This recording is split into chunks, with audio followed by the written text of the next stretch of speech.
Hello friends, welcome to my YouTube channel. दोस्तों बहुत बहुत स्वागत है आपके अपने YouTube channel Pritam Bhojpuri news में।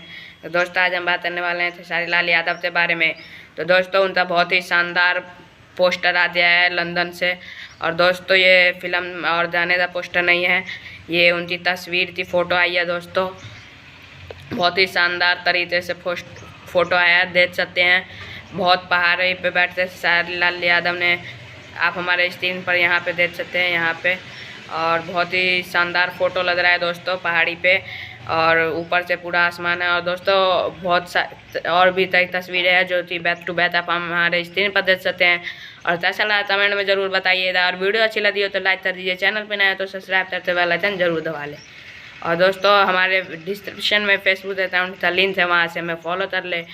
और ऐसी बैक टू बैक तस्वीरें हम आपको दिखाएंगे जैसे जैसे तस्वीरें आती है। तब तक लिए जय हिंद, जय भारत।